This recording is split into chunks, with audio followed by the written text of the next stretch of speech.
To be sure कि हाँ यहाँ पे एक कोविड पॉजिटिव पेशेंट रहता है, उसके लिए उन्होंने आइडेंटिटी के लिए वहाँ पे घर के बाहर मैंने पोस्टर भी लगा दिया। जैसे जैसे लोगों को पता चलता गया कि हाँ कोविड पेशेंट है, उन किसी लोगों ने जैसे जैसे पोस्टर देखा घर के बाहर लगा हुआ है, सो व्हाट हैपेंड कि लोग आने लगे, उसकी पिक्चर क्लिक करने लगा। अभी तक कम से कम एक बार ही तो हमारे फैमिली व्हाट्सएप ग्रुप में ये टेक्स्ट जरूर आया होगा कि आपके इस पड़ोसी को कोविड-19 है, इससे बचकर रहना और इसके घर मत जाना। और हमने भी बिना कुछ सोचे समझे इन टेक्स्ट को आगे फॉरवर्ड कर दिया होगा without caring about that person's privacy और without even verifying those details. मेरे पास भी कुछ ऐसे ही टेक्स्ट आए थे। From their test details to their address, it had everything. लेकिन जब आजकल हम किसी को फोन करते हैं तो कॉलर ट्यून पे हमें क्या सुनाई देता है? बीमारी से लड़िए, बीमार से नहीं। But we have seen how we treat our COVID-19 patients. We have seen many times how their privacy is violated. This is the case of Akshit, a 23-year-old cosmetologist who faced stigma and harassment just because he was COVID-19 positive. मेरे भाई का office था, वो office जाता रहता है, सो लोगों को उससे भी प्रॉब्लम होने लगी कि इनके घर में कोविड पेशेंट है और ये घर से बाहर क्यों निकल रहे हैं। जो मेरे घर के सामने रहते हैं उनको कॉल आने लगे कि आपके सामने वाले का ये कोरोना पेशेंट है, घर से बाहर निकला है क्या इसका भाई ऑफिस क्यों जा रहा है, घर में क्यों नहीं रह सकती कि बाहर किसी और को हो गया। तो वेजिटेबल्स नहीं आ पा रही थी, ग्रोसरी नहीं आ पा रही थी, जो डेली लाइक एफएमसीजी प्रोडक्ट है, fast consuming goods like milk हो गया, ब्रेड हो गया, वो भी घर पे आने में दिक्कत हो गई थी। अगर ऑर्डर करनी है तो उसमें भी प्रॉब्लम थी कि no one wants to deliver at my home, कोई डिलीवर भी नहीं करना चाहता था घर पे। There is already a lot of fear mongering and stigmatization related to COVID-19. In some cases, their details have been leaked. Their calls have been tracked and they have even been attacked. जैसे ही घर के आगे poster लगता है कि people in this house are COVID-19 patients, people start taking pictures. It is circulated on WhatsApp and nobody gives a damn about patients' privacy.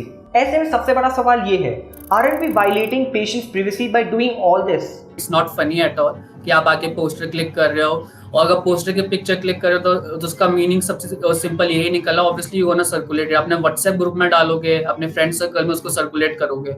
So it's like a violation of the privacy. अब मेरे consent के बिना आप picture click कर रहे हो। This is what happened in Hyderabad in March. Details of 19 people who were in home quarantine were leaked on WhatsApp, including their phone numbers and passport information. And as a result, their lives became hell as they started receiving calls from people.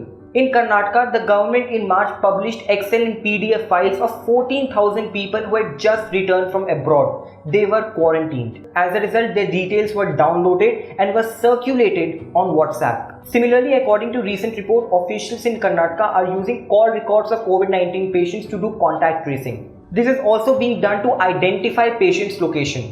अब इस issue पे government और patients का अपना अपना opinion है। Government का कहना है कि कई केसेस ऐसे होते हैं कि जिसमें पेशेंट्स जानबूझकर गलत डिटेल्स देते हैं, होम आइसोलेशन को वायलेट करते हैं और कभी कभी तो फैसिलिटीज छोड़कर भाग जाते हैं। At the same time these measures are important for contact tracing, but at the same time there are people who face the brunt of these leaks. Their privacy is violated and they are harassed. Let us not forget how an ambulance carrying a COVID-19 patient was attacked in UP. Stones were pelted on it.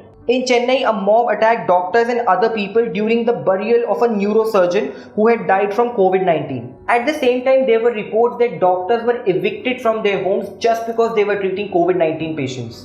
इससे बहुत mentally harassment आप कह सकते हो, क्योंकि बहुत problem हो रही थी, क्योंकि ये आए दिन रोज हो रहा था, रोज कोई ना कोई कॉल आता था कि अरे इतना बार मना कर दिया लेकिन इसका भाई अभी भी क्यों निकल के जा रहा है ऑफिस के लिए, दूसरों को कोरोना कर देगा, इसके घर में कोरोना पेशेंट है। इस केस में अगर कोई बीमार है तो उनको केयर चाहिए, they need only and only they need care, उनका कोई ख्याल रखे उनका इस समय, क्योंकि बड़ा ही टफ टाइम होता है। All this is based on unfounded fears and misinformation around COVID-19. This will further prevent people from getting tested for the infection. हो सकता है कि सिम्टम्स होने पर वो अपना टेस्ट ही ना करवाएं और कई केसेस में अपना इलाज खुद ही करना शुरू कर दें। ऐसे में क्या होगा, वो होम आइसोलेशन में भी नहीं रहेंगे और बीमारी भी फैलती रहेगी। To prevent this from happening, we need to look at many things. The government needs to make sure that the details of COVID-19 patients are not leaked and their privacy is protected. We do need the Data Privacy Act at the earliest to protect our privacy. At the same time, people need to cooperate with the administration so that contact tracing is done properly and the spread is controlled as soon as possible.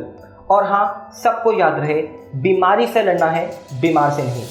That's all for now. If you like this video, do not forget to drop in a like and subscribe to India Times.